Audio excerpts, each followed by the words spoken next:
Welcome back. So, I have several topics that I know I want to share, and they are entangling with the higher probability, the higher potential, the higher self, and then understanding about the witness stance and when to hold the witness stance when you are finding yourself experiencing a lower potential. So, I thought I would draw a picture of a scene that I was just describing around the way we experience time. Okay, so when this is a mountain, okay, when we find ourselves remembering that we are the one and that we are at the source seat, at the God potential, at the Godhead, and we're really in oneness and we're able to witness, meaning we're able to witness from almost like an eagle eye looking down at all the realms. I'm going to make this almost like it's a spiral. And we're looking down at all the realms, and depending on where someone is at, where they're projecting their reality from, where their dominant energy um, is where they find themselves on this mountain. And so when you're in meditation, it's really easy for you to have a bigger eagle eye view of yourself at different potentials, at yourself at lower versions, when you just had possibly an argument, when you just had an experience with somebody that seemed to be a lower entanglement. You're witnessing others. Maybe you just came out of meditation, you're witnessing others in their lowest potential. They're going through something. You can see easily, like I said, from meditation. But sometimes when you're actually in the situation, you may need to step back for a moment, tell them you need to meditate on it, take a walk, take a break, take a nap, or you may get caught up in it. You may begin to entangle and no longer be able to have that witness point of view, but you are now in the same struggle that they are presenting themselves to you with. So there's many ways that this can happen, meaning, of course, people are all on their own soul journey. They're awakening out of their sea of opposites, their shadows.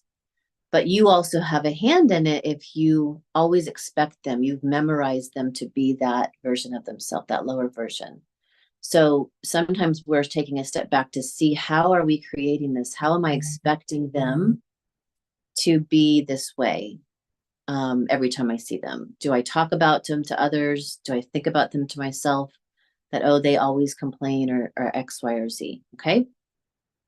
So when you find yourself in a situation and you're down here, okay, and you are witnessing somebody at let's keep this simple to 7. So 1, 2, 3, 4, 5, 6, 7. And you're witnessing somebody who's having a struggle in their third density. And their third density, meaning they are so concentrated, their essence, their soul essence is moving strongly out of the solar plexus, the third energy center, that most of their life is really based on their personality, power struggles, maintaining power, maintaining control of their life. And so if you expect them to be that way and you engage with them in that, a power struggle, let's say, then you quantum entangle with this version and you keep them there. You keep memorizing it. You keep keeping charged particles literally fractaling away from your heart, because that's what happens when we do any sort of power struggle, is we are not bringing our energy in to condense and super concentrate. We're actually sending it away, and it becomes very dense and heavy and actually creates Akashic records that hold that charged up moment in place. So when you find yourself in this situation, whether you're feeling that way or witnessing others, you know that energy and these lower energies. Hold on, we're getting a call. We're gonna let them know. Okay, we're back. when you find yourself in this situation, the best advice I have to you is to pull back into the witness, pull back into the mountaintop.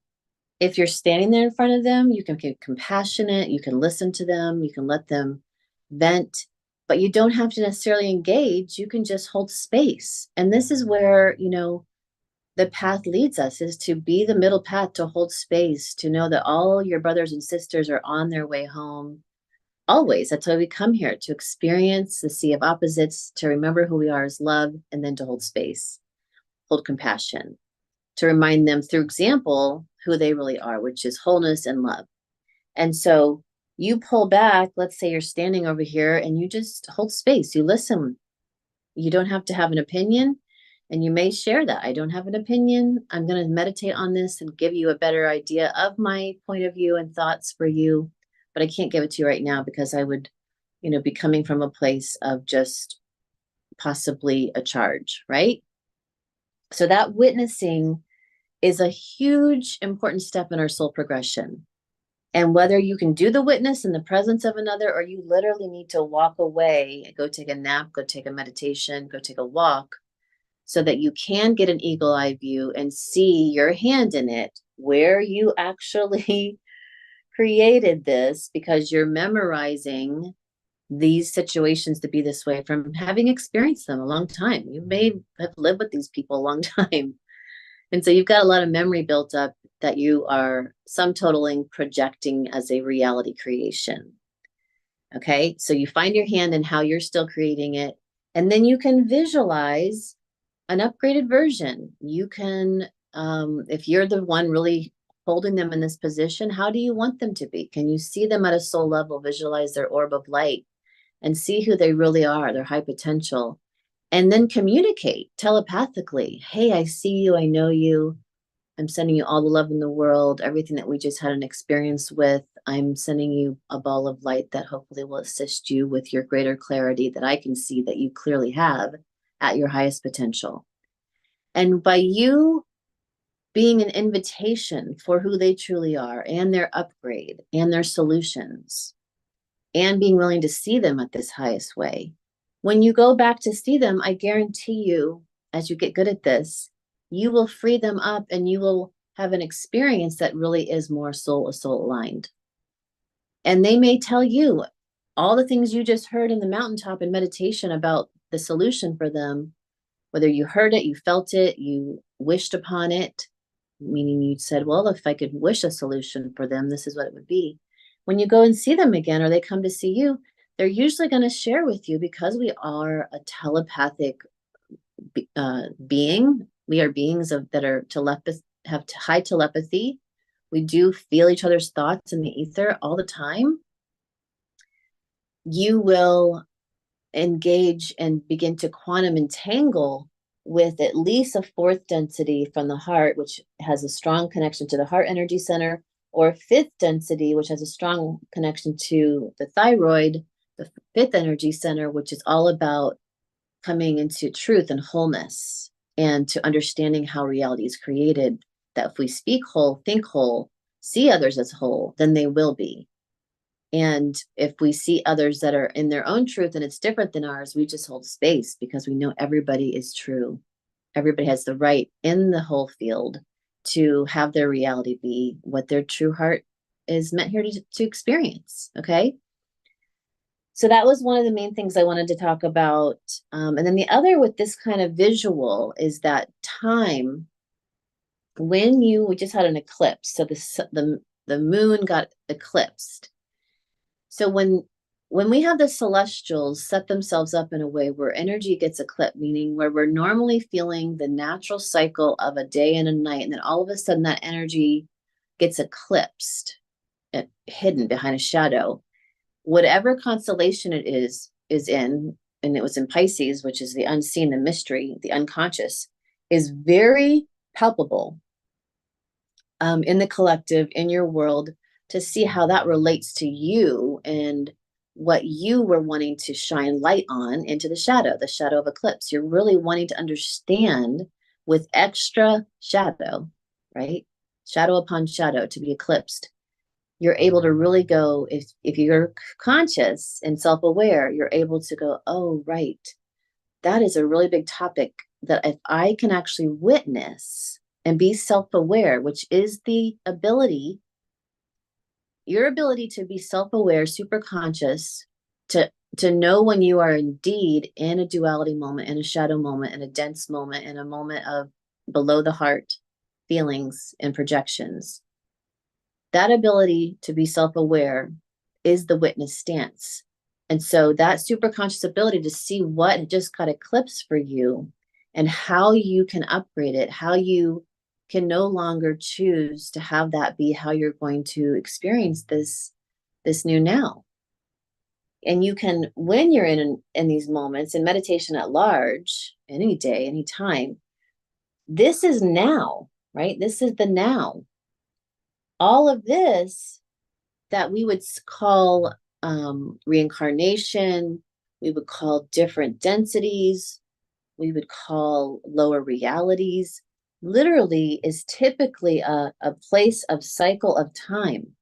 It is a place where when we look down the mountain and we can see, if we're looking and doing like an Akashic record session on ourselves to see like, gosh, what just happened? Oh, wow, I can see the conception point of this. The first moment I ever experienced what just happened was actually when I was 10 years old.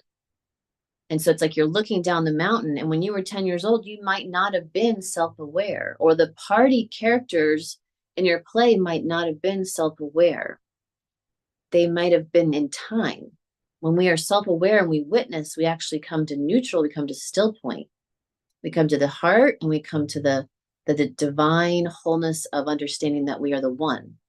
And that ability to be in a self-aware stance as the witness, looking at 10 years old, going, wow, I didn't have the clarity I have right now. My mother and father didn't have the clarity. They were in time. They were possibly holding a density point from their parents or their ancestors or their past life or their time when they were 10 years old. And so it's the shadow that we experience, we call time, is the lack of understanding of the wholeness. So truly, duality is just the being unaware that this moment actually holds a wholeness to it. There's actually another side to it. And as soon as we shine light, we witness, we hold space to actually get a bigger view, we can see that there's no shadow anymore. It was simply a moment of misunderstanding.